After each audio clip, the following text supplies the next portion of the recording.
On PC and mobiles, I will show you in a few moments how to join Genshin Impact Vietnam Discord server. It's the same method on both PC and mobiles. For this, we will open a browser on your PC or mobile, can be whichever.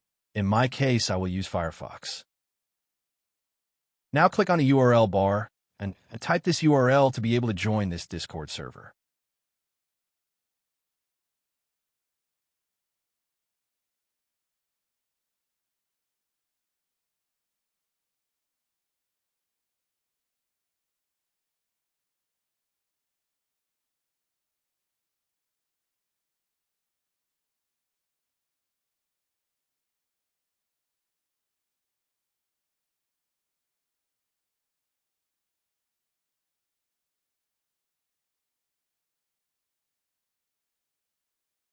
Doing this will automatically start your Discord application if you have it installed. Then click Join, and you will have access to the Discord server.